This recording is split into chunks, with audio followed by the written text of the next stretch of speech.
Amigos televidentes, estamos de nuevo con ustedes en la presentación de su programa Orientación Tributaria con un tema de vital importancia: inteligencia artificial y fiscalización tributaria, con la participación del maestro Elvin Concepción, quien es catedrático universitario, especialista en contabilidad tributaria y quien ha cursado estudios en el área de investigación en inteligencia artificial. Nosotros nos vamos a unos cortes comerciales y en breve volvemos.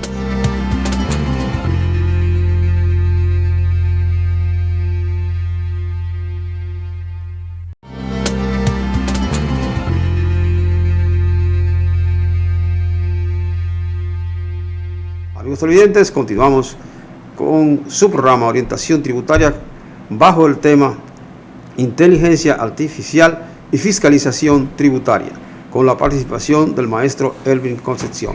Este tema es a tono con lo que está en el tapete, lo que está en boga. Cómo la inteligencia artificial puede contribuir con la fiscalización tributaria. Vamos con todo lo que tiene que ver en la gestión tributaria. Distinguido maestro. Muchísimas gracias Ramón. Agradezco la invitación a este programa tan prestigioso, que lo que busca es, como siempre, aportar a lo que es el acervo cultural en tema de lo que es la tributación, en tema de ayudar a los contribuyentes a proteger su bolsillo y evidentemente educar a la población con estos temas tributarios. Gracias por la invitación, porque el tema que planteas está en la palestra de todos.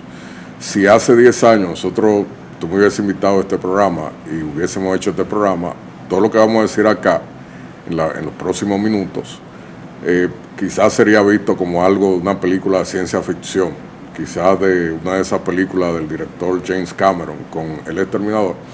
Pero ahora, hoy en día, la inteligencia artificial se ha acercado más al público general, al público común, pues la inteligencia artificial no es de ahora. Las investigaciones están desde hace ya varias décadas. Lo único que ahora, con la incursión de los chatbots, entre ellos los más famosos ChatGPT, que son lenguajes de LLM, que te permiten interactuar de manera fluida con la inteligencia artificial en términos del vocabulario humano, está más cerca de lo que es la población, aunque los chatbots no son cosas tampoco de ChatGPT. Antes de ChatGPT existían chatbots, lo único que esos chatbots, tú conversabas con ellos y te contestaban, eran más chatbots de juguete, porque tú les preguntabas algo y te respondían cualquier disparate. Entonces, la inteligencia artificial, tal como está perfilada ahora, logra un alcance mucho mayor. De hecho, es tan serio esto de la inteligencia artificial, no es ya una herramienta vista como de mera entretención, un juguete, sino que incluso para la parte de investigación existen herramientas especializadas, y para la parte incluso de lo que es la implementación y lo que es las auditorías.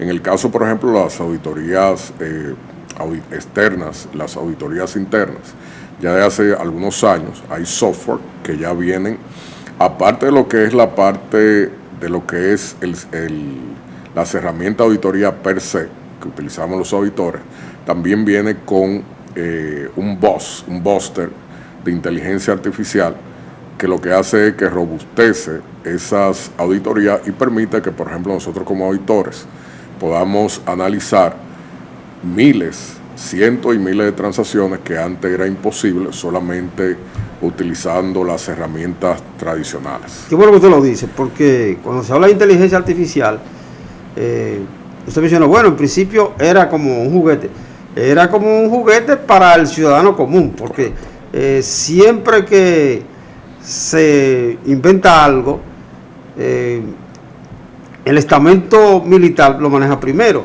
Es correcto. Entonces, en el área de inteligencia, está hablando de inteligencia artificial, pero hay muchos tipos de inteligencia, porque la inteligencia artificial la aplicamos en el área que tiene que ver con las ciencias computacionales, pero también los psicólogos clínicos hablan de inteligencia emocional y hablan de inteligencia intelectual, pero es que también hay una inteligencia que tiene que ver con la captación de información, con el rastreo de información, con el almacenamiento, procesamiento de información. Entonces, para esa inteligencia, que ya es en el ámbito militar y gubernamental, para ese tipo de inteligencia ya se había creado la inteligencia artificial. Es correcto. Como herramienta de apoyo de la inteligencia investigativa. Eso es Entonces, correcto. desde hace varias décadas, el estamento militar gubernamental manejaba la inteligencia artificial, pero a nosotros nos la hacían ver como un juguete. Pero también al ciudadano común le daban ciertas pistas a través de Hollywood, vamos a decir, y de otros centros de producción cinematográfica. Pero la gente muchas veces no entiende. Pero eso es ciencia ficción, lo que se está planteando ahí. Y estaban diciendo, ya nosotros tenemos esto, lo estamos utilizando en determinadas áreas y estamentos, pero el ciudadano común y corriente, como decimos, el ciudadano de a pie, no entendía eso. Entonces, no es que es nuevo, nuevo para el público, igual como el Internet, que el Internet durante muchas décadas se utilizó para el estamento militar y para el área gubernamental, lo mismo que las comunicaciones móviles. El Internet prácticamente aparece después de la Segunda Guerra Mundial. Las comunicaciones móviles celulares comienzan a desarrollarse después, valga la redundancia, después de la guerra. Entonces, ya en la década de los 90, la primera década del 2000, del presente siglo XXI, comienza entonces la gente a ver el Internet como la gran novedad, pero ya eso tenía tantísimas décadas utilizándose. Así es. Mire, qué interesante que usted plantea ese argumento, que es muy válido. De hecho, la parte del Internet nace precisamente con un proyecto de lo que es la defensa, el Ministerio de Defensa, una rama de investigación que tiene Estados Unidos, se llama ARPANET, la parte de desarrollo tecnológico innovadores para lo que es la parte de la guerra. Y Internet, la web, no ahora tal como la conocemos, con la evolución que ha tenido, pero sí esa web primitiva precisamente nació en un laboratorio que se dedicaba y se dedica precisamente a proyectos innovadores en términos de tecnología militar. La web está concebida, el Internet, para que en caso de que fallen los sistemas de telecomunicaciones, precisamente por un tema de guerra nuclear, siga las comunicaciones no dependan de un nodo central, sino que sean distribuidas. Y precisamente esa es la web, que no depende. Usted dice, vamos a pagar Internet, y usted dice, no, es que no se puede. ¿Por qué? Porque son una serie de nodos interconectados que evidentemente no tienen un núcleo central. Ese era el objetivo. Fíjese que usted acierta muy bien, da muy bien la diana, porque precisamente muchas innovaciones tecnológicas que ahora vemos como naturales ya existían décadas anteriores. El ejemplo del Internet es perfecto. El otro ejemplo, la inteligencia artificial, precisamente esas adopciones, esas investigaciones, si nos vamos, por ejemplo, no nos vamos a retrotraer tanto en el pasado, sino algunas décadas para atrás, pero por ejemplo, en términos de tecnología de guerra, la parte de lo que es el análisis del encriptado, hubo un famoso científico, Turing, que es el precursor precisamente y el ideólogo de lo que se conoce como y que descifró el código Enigma, y para eso tuvo que inventar una máquina, una computadora.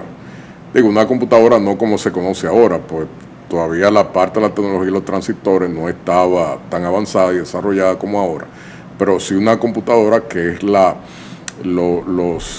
precedentes de lo que sería hoy en día la inteligencia artificial, incluso con la parte del test de Turing, porque el test de Turing es una prueba que él plantea para nosotros como humanos determinar qué tanto ha evolucionado y desarrollado una inteligencia artificial. Y él decía, simplificando un poco lo que establece la prueba, que en una habitación donde haya un humano y en la otra habitación se pone un interlocutor que puede ser humano o una computadora, si el interlocutor que está en la habitación, que no tiene la vista para saber si es un humano o una computadora, usted pregunta algo y las respuestas, quien está en la habitación no puede identificar si fue una computadora o un humano, entonces, y eso todavía se utiliza, incluso para saber si un humano no es capaz de detectar si la respuesta tiene de una inteligencia artificial o de un ser humano. Y eso anteriormente era fácil de determinar, pero hoy en día, ya las últimas pruebas que se han hecho, aunque no se ha alcanzado el nivel perfecto, ya porcentualmente eso es algo que rebasa incluso el 70%, o sea que en muchos casos el interlocutor humano no identifica si la respuesta con el test de Turing es un humano o una inteligencia artificial. Pero al final, ¿qué busca y qué es una inteligencia artificial para el público heterogéneo?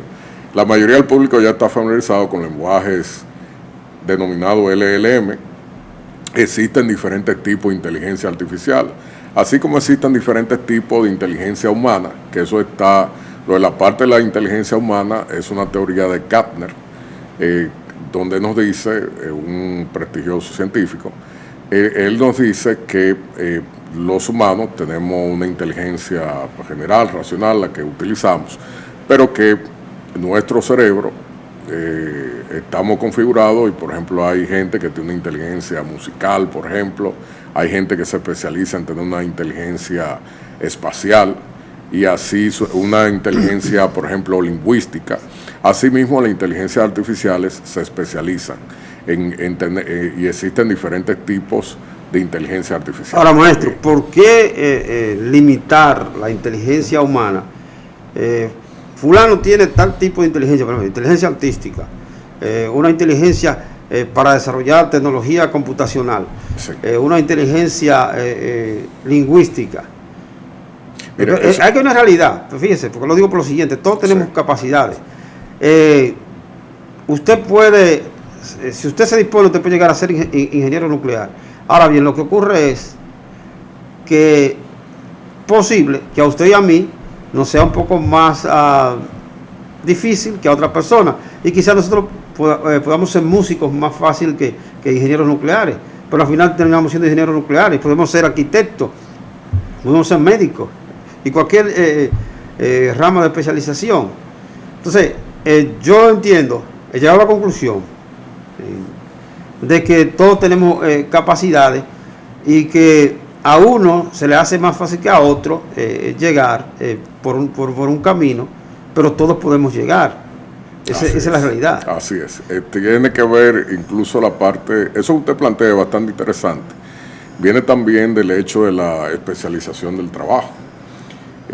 Todos podemos llegar a ser buenos en algo, pero finalmente también hay un rol de automotivación, de que, por ejemplo, nos gusta más con relación. Ayer yo tenía en mis manos un libro que estaba hojeando precisamente de Cortázar, uno de los libros de Cortázar, pero no era un libro, no era una de las novelas que él había escrito, uno de los cuentos, sino era específicamente de un libro sobre clases de literatura. Me llamó la atención por eso, pues parece que eran recopilaciones de esa. Él fue profesor entre las universidades donde tuvo una universidad norteamericana, y de esas clases de esa universidad norteamericana son una serie de recopilaciones, y algo precisamente me llama la atención y que me viene a la mente era precisamente que una de las preguntas que él le hacían era que si la parte musical, porque el entrevistador le dice, pero usted toca la trompeta. Y él decía con mucha humildad, bueno, cuando yo estaba en París, yo tuve que dejar ese hábito, porque apenas llegué a aficionado, porque la trompeta es un instrumento muy difícil de ocultar. Precisamente, hablando de las aficiones que él tenía, aparte de lo que ser un excelente autor literario de Latinoamérica, quizás uno de los mejores. Sí, digo, correcto. sin menosprecio de otros muchos autores que ha habido a través de lo que es la historia de la literatura latinoamericana. Ahora, yo quiero llegar a lo siguiente, y es, dice, la motivación, pero más que la motivación, la necesidad. Así es. Porque ha quedado demostrado que en procesos históricos se ha necesitado resolver un problema. Mira, fulano, resuélveme eso. No, porque esa no es mi área. Por ejemplo, hazme un proceso de destilación y prodúceme tal alcohol que no podemos importarlo. Lo necesitamos para la industria química. Yo nunca lo he hecho, no he tomado clases de química, pero ante la necesidad, toma esos manuales y guíate por ahí. Bueno, entonces yo comienzo con ensayo-error. Correcto. Y ahí, en el ensayo-error, en algún momento llego a feliz término.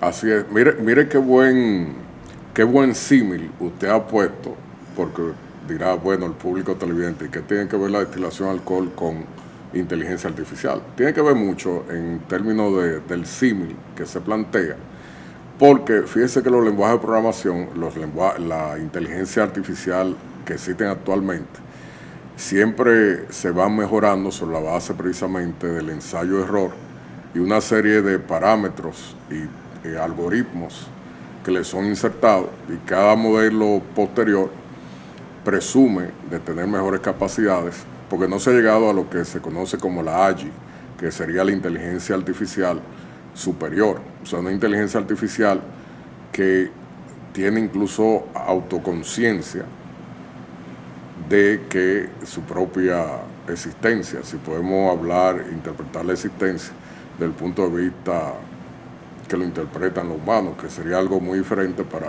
una inteligencia artificial. Resistencia emocional, pero y no espiritual, que ahí es ahí que sí, se torna complejo. Es un tema filosófico que es la vida, y que precisamente hasta dónde nosotros, hay incluso un debate ético de hasta dónde nosotros, en la utilización de la inteligencia artificial, incluso con la parte de las grandes revisiones que se harían y se hacen a los contribuyentes, hasta qué punto eso no invade la privacidad del contribuyente. O sea, eso no es un debate que ha surgido aquí en República Dominicana, sino que es un debate universal. Y precisamente por eso quizás los europeos, en el afán de querer regular mucho la inteligencia artificial, fíjese que los europeos, cuando lo comparamos con otros países como China o Estados Unidos, se han quedado rezagados en términos de desarrollar en esa carrera de desarrollar una inteligencia artificial superior.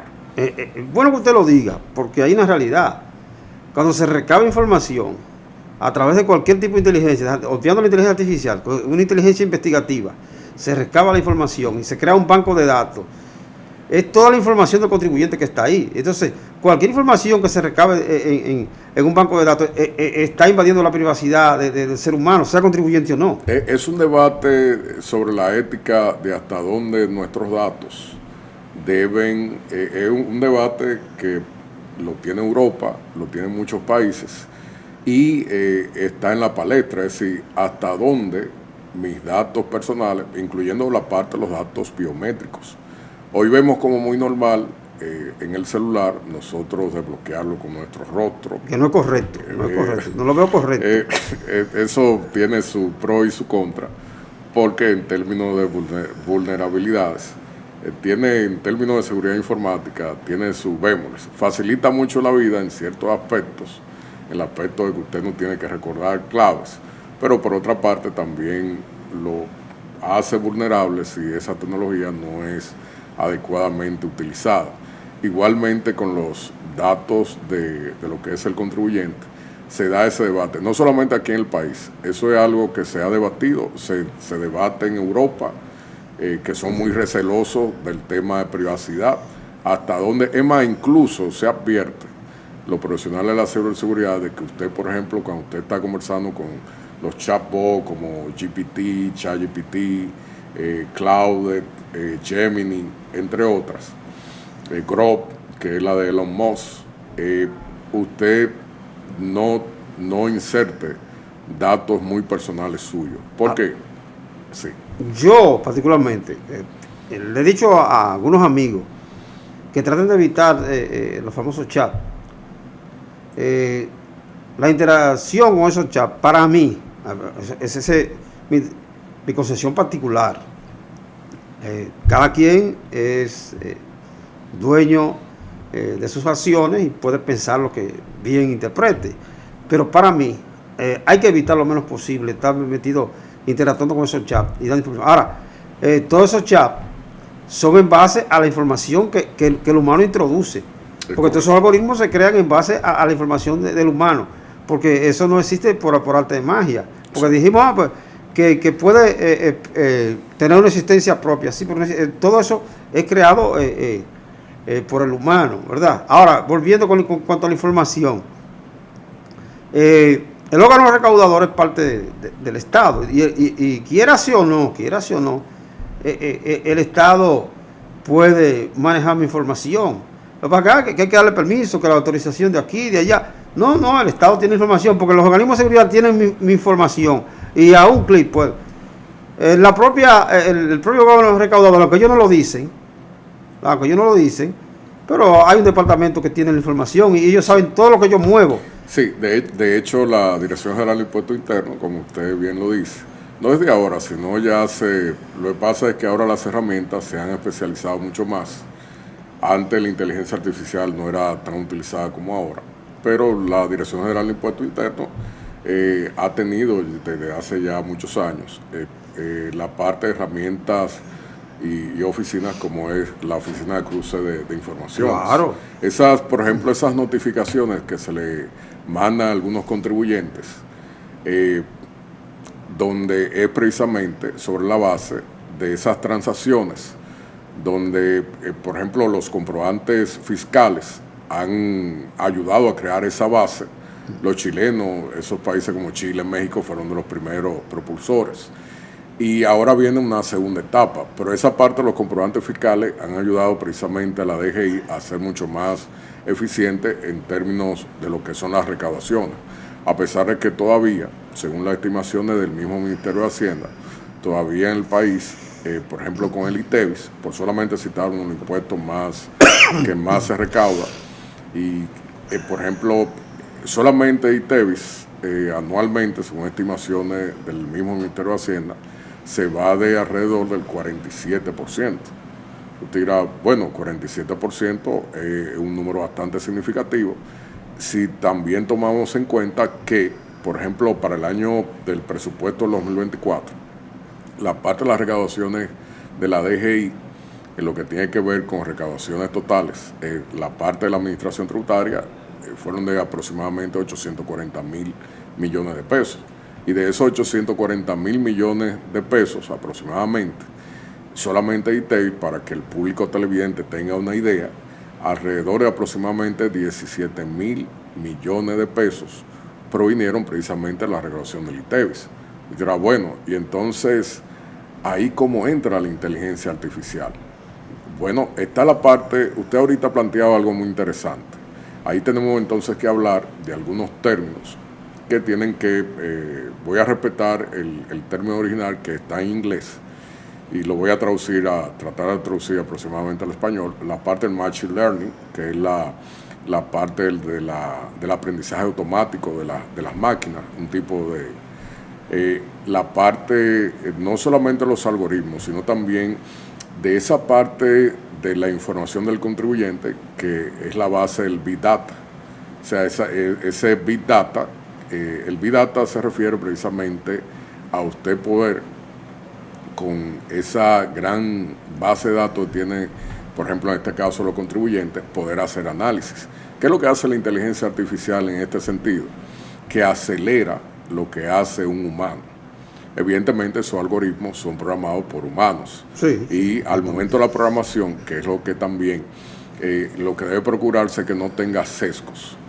O sea, y si está bien programado lo que es la inteligencia artificial, con esa big data, o sea, esos grandes volúmenes de datos. Por ejemplo, solamente para que el público tenga una idea, con el tema de los comprobantes fiscales, se han emitido alrededor de 1.000 millones de comprobantes fiscales. Eso para un ser humano, usted revisarlo todos, le tomaría muchísimo tiempo a un equipo humano. Correcto. Se hace, pero ¿qué hace la inteligencia artificial? Que la inteligencia artificial, aplicada a lo que es la fiscalización, que incluso en septiembre, según vi en una parte, la DGI, el director de la DGI hizo un anuncio de que evidentemente también van a utilizar herramientas para acelerar lo que es la parte de la fiscalización. Eso que ya se hacía con la parte del Departamento de Cruce de Información, donde esa parte de los comprobantes fiscales permite eso. Ahora, ¿cuál es la segunda etapa? Y es la parte, cómo se ahora, por ejemplo, en tiempo real, y qué es lo que se pretende, que ahora con los comprobantes fiscales electrónicos,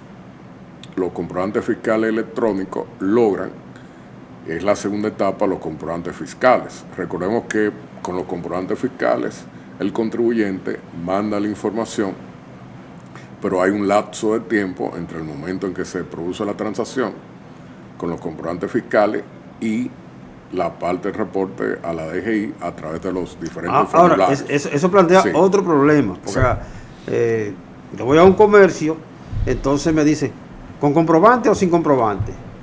Es un error. Esa no debería ser realmente, para alguien que sepa un poquito de impuestos, no debería ser la pregunta. Debería ser con comprobante fiscal para consumidor final, que es un tipo de comprobantes. Existen varios tipos de comprobantes fiscales que varían lo que es la parte del inicio de la numeración y porque es un código alfanumérico. Y el de consumidor final es precisamente para el consumidor común que no tiene empresas. La pregunta debería ser con comprobante para deducción fiscal, por ejemplo, o para consumidor final. Esa es la pregunta realmente, pero por la poca cultura y la parte de lo que es quizá más fácil, pero que está incorrecto, de hecho, porque cualquiera podría pensar que una factura sin ningún tipo de comprobante, y esa no es. Ahora, aquí vamos. Sí. Hay comercios de extranjeros, no mencionar la nacionalidad, hay comercios extranjeros que yo no veo que a nadie le preguntan sobre comprobante. Entonces, ¿cómo se maneja eso? Bueno, ahí lo que hay que aplicar es la parte de lo que establece el Código Tributario, lo que establece la ley, porque al final, cuando usted va a un comercio que está formalmente constituido, que tiene su RNC, y qué bueno que tú haces la pregunta, si, por ejemplo, ¿dónde es que viene el inconveniente? Que el comercio asume, si ese fuera el caso, porque si el comercio está regulado y está formalizado, tiene su RNC ante la DGI, si al contribuyente no le preguntan si es con comprobante, que es una pregunta mal formulada, por cierto, pero si no le preguntan si requiere comprobante fiscal, eso es para fines de deducción de la empresa, si tuvieras una, al final lo que se asume es que te están dando un comprobante para consumidor final, porque tú no dijiste. Por eso es que muchos comercios tienen incluso un letrero que le dice, ante la facturación, por favor, decir si usted necesita un comprobante fiscal, que es el tipo de comprobante fiscal que usan las empresas para deducir sus gastos, pero porque uno para consumidor final no es admitido en la parte del formulario del 606, cuando la empresa lo está enviando. Ahora, la pregunta del millón. Sí. Esa es la pregunta del millón, como dicen los gestores populares. ¿Todos los comercios tienen impresora para comprobante fiscal instalada? Deberían.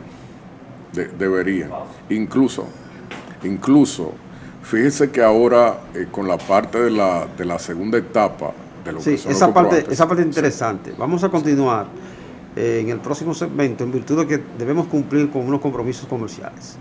Amigos televidentes, nos vamos a unos cortes comerciales y en breve volvemos.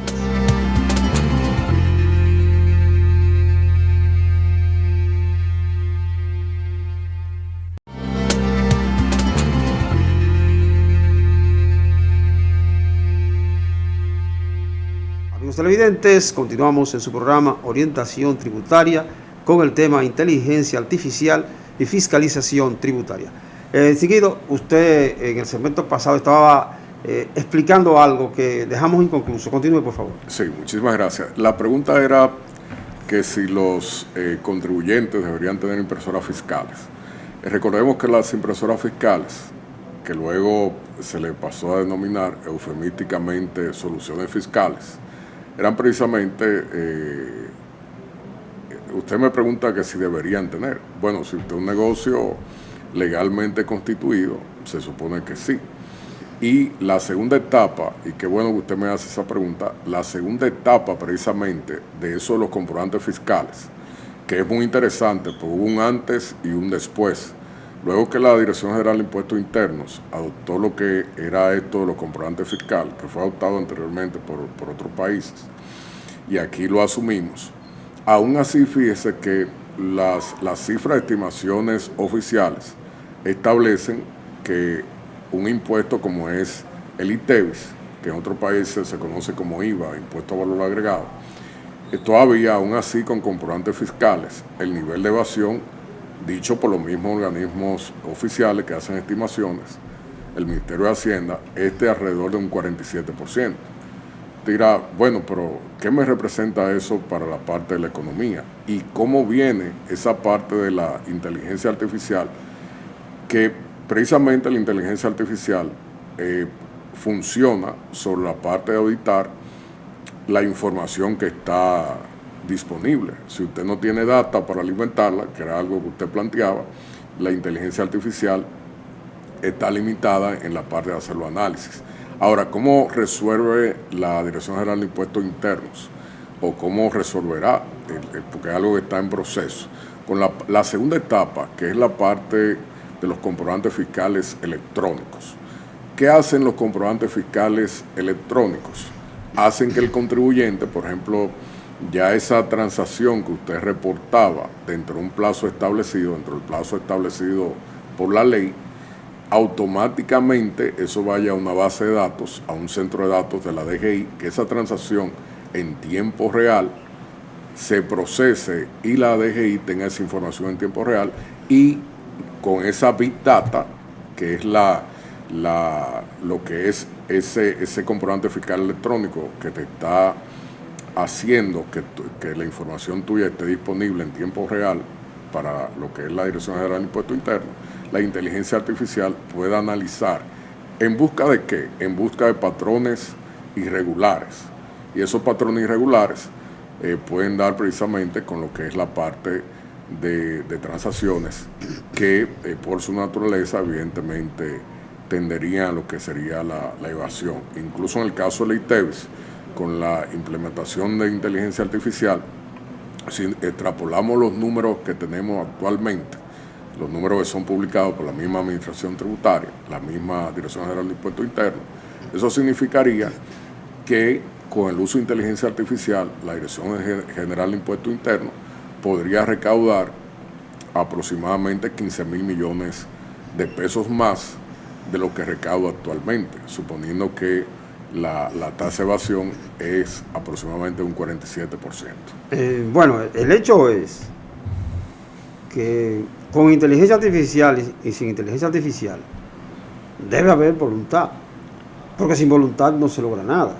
Entonces, entendemos, está bien, vamos a crear toda la estructura con inteligencia artificial, pero vamos también a tener voluntad de ejecutoria, porque no se explica, por ejemplo, el ITEVI, el impuesto a la transferencia de bienes industrializados y servicios. Un impuesto del año 1983, si no falla la memoria. Que originalmente, precisamente se conocía como ITEVI, no tenía la S, porque en esa época, todavía a principios de los 80, como bien usted plantea, todavía la parte de servicios no formaba parte de la base imponible. Entonces, la tasa ha sido modificada varias veces. Entonces, para modificar la tasa no es algo medalaganario, hay que hacer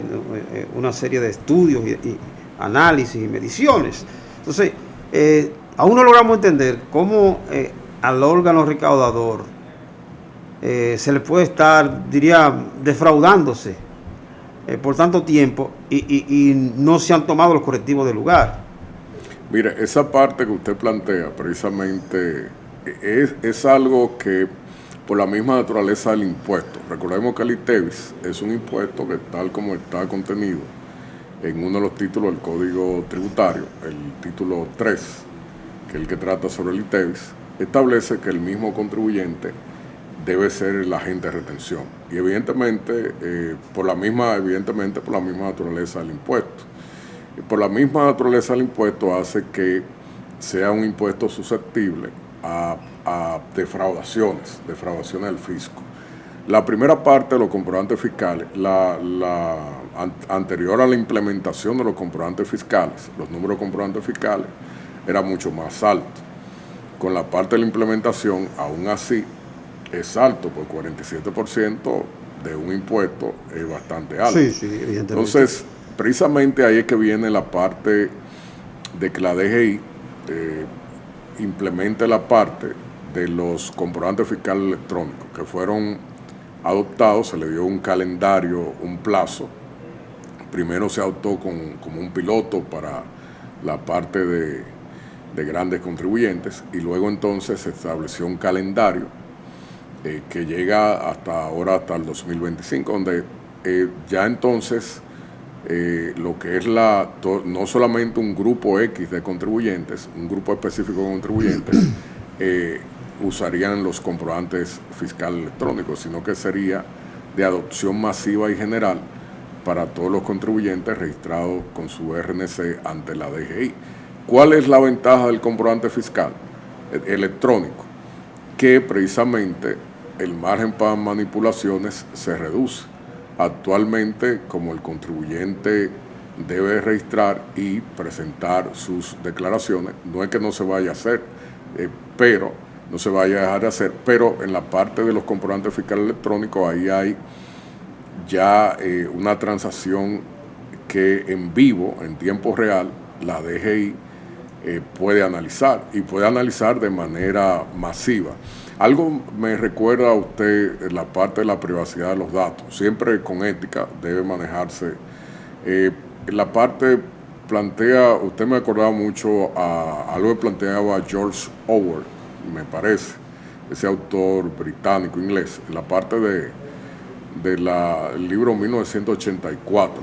Correcto. La parte del PIB, el gran hermano, la teoría de conspiración bueno, no es ya tanto teoría de conspiración, sino precisamente él planteaba en esa gran obra, un clásico de 1984, que después fue llevado a la pantalla, sobre la parte de eso del ciudadano, los datos del ciudadano y si el ciudadano era... Esos son de los planteamientos éticos, o sea, que es un debate a nivel global, la parte de esa inteligencia artificial, hasta dónde tiene alcance de la data, de la privacidad. Sí, el problema de la privacidad es que puede caer en malas manos. Sí.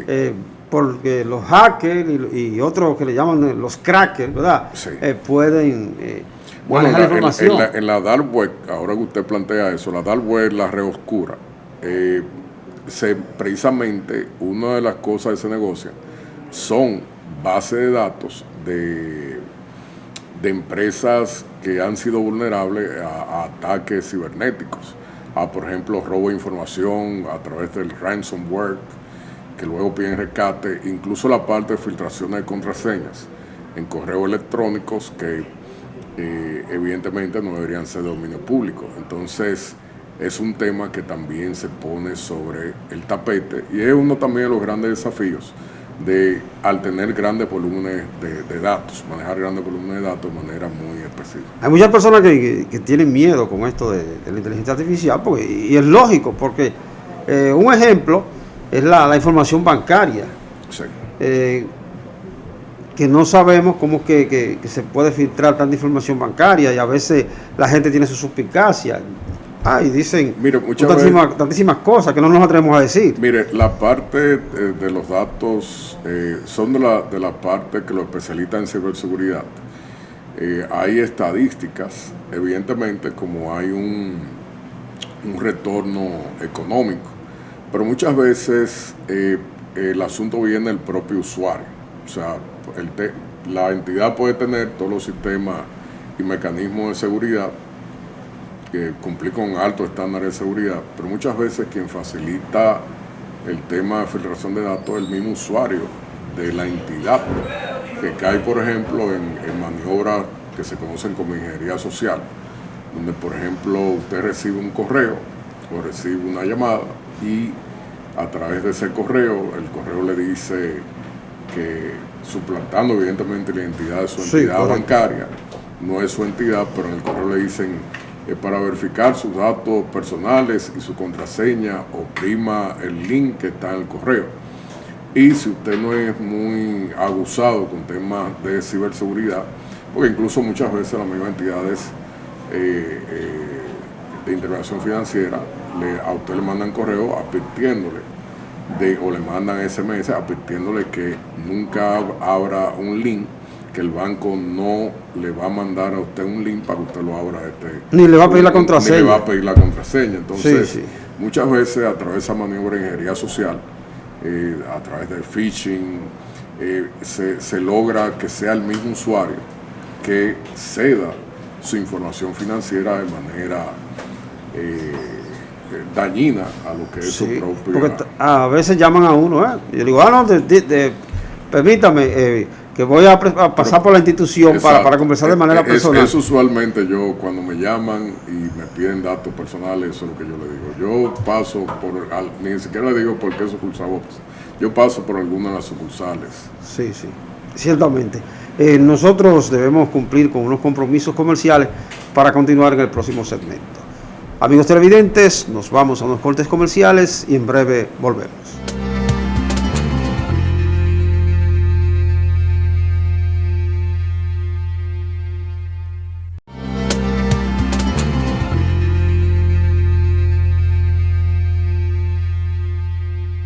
Amigos televidentes, seguimos en la presentación de su programa Orientación Tributaria, hoy con el tema Inteligencia Artificial y Fiscalización Tributaria.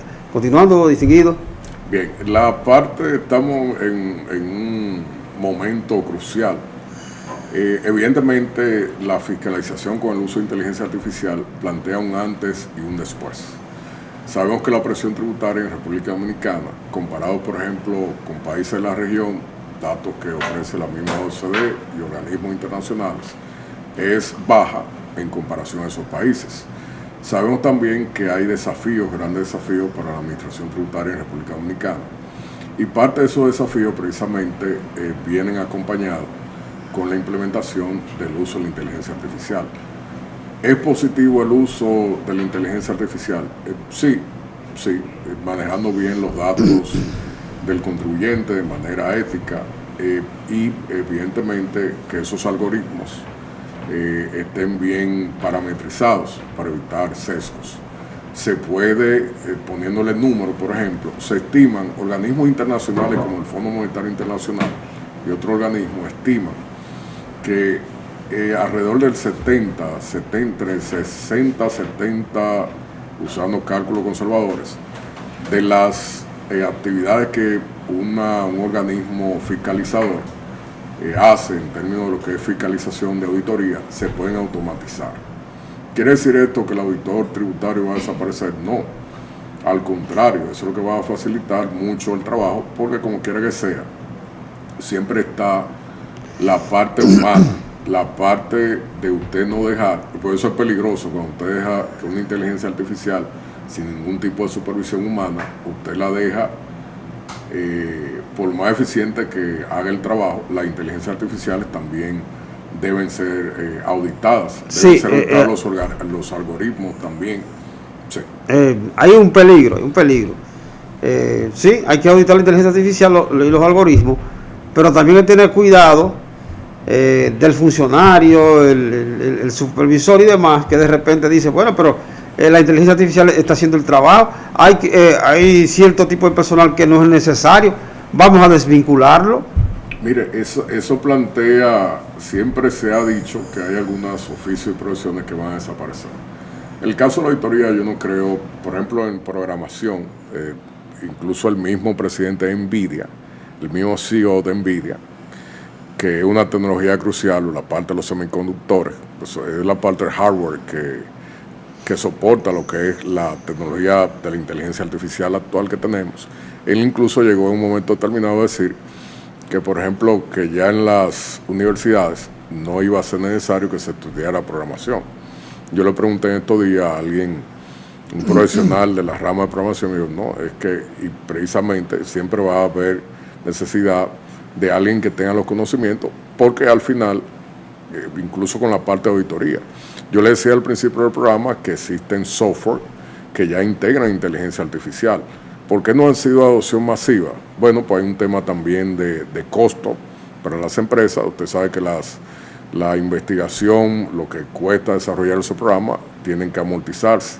Aunque hay lo que se conoce como early adopter, o sea, eso sería en español las personas que adoptan la tecnología de manera temprana, aún así esos programas cuestan. Por ejemplo, un software de auditoría, para que usted tenga una idea, que tiene, aparte de lo que son las herramientas tradicionales de auditoría, también integra inteligencia artificial. Por solamente darle una idea, la licencia, renovar esa licencia anualmente, pero uno de esos software cuesta $5,000. Okay. Anuales, $5,000 anuales. Lo siguiente, dice, bueno, que en las universidades no se estudia programación. Alguien dice. Yo lo que pienso... y eso es falso. No, yo lo que pienso es que las universidades tienen que actualizarse y revisar la malla curricular y no poner al estudiante a perder mucho tiempo.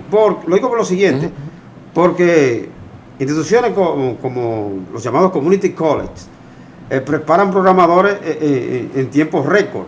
Sí. Entonces, si están preparando programadores en tiempos récord y se insertan más fácil al mercado laboral que uno que dura 4 años estudiando una licenciatura, entonces eso hay que revisarlo. Sí, eso es correcto. Incluso en el caso de la UAS, y qué bueno que usted hace la aseveración en cuanto a las universidades, precisamente por ese espíritu existe de renovación. Nosotros incluso en la parte de lo que son los diferentes programas, se hizo una revisión y se hizo, que es un trabajo sumamente arduo, para la parte de que los programas que anteriormente estaban bajo el enfoque por objetivos, precisamente buscando ese nivel de competencia que tiene que tener el profesional, precisamente fueran traducidos a programas con la parte de la metodología de enfoque por competencias. ¿Para qué? Para que un profesional no tenga que esperar terminar su licenciatura, por ejemplo, para poder tener habilidades técnicas que le permitan insertarse en el mercado. Nosotros, por ejemplo, como coordinadores de la Cátedra de Auditoría y Tributación, hicimos ese trabajo acompañado del gran equipo de profesores que son también de la Cátedra de Auditoría y Tributación, del cual yo soy coordinador, y fue un trabajo bastante arduo. Pero precisamente eso es lo que busca, que usted pueda, y ahora precisamente a través de la Escuela de Contabilidad, que siempre desarrollamos a través del director de la Escuela de Contabilidad, siempre se desarrolla la parte de lo que es la feria de pasantías y empleos, que lo que busca es precisamente la inserción de esos jóvenes estudiantes que ya están adquiriendo competencias y habilidades técnicas y que antes de graduarse precisamente pueden insertarse en el mercado de la firma. Incluso una de las grandes satisfacciones que yo, en estos días me escribió un estudiante, me dijo, mire profesor, usted que me recomendó, digo, no lo recomienda, pero la firma hace su evaluación, evidentemente. La firma me llamó precisamente y esas son de las satisfacciones que uno tiene como profesor. Es importante, interesantísimo. Maestro, ¿sabe que el tiempo en televisión... Bueno, Cronos es implacable, de hecho. Está limitado. Así es. Nosotros hemos llegado a la parte final agradeciendo su participación. Muchísimas gracias a ustedes. Recordarle que no hay que tomar la inteligencia artificial y que estas herramientas lo que buscan es precisamente la parte de la fiscalización específicamente, que la base contributiva aumente la parte de la presión fiscal sin tener que cargar más al contribuyente. Nosotros vamos a despedirnos. Queda abierta la invitación para un programa más adelante. Amigos televidentes, hemos llegado a la parte final de su programa Orientación Tributaria, agradeciendo su sintonía. Pásenla bien.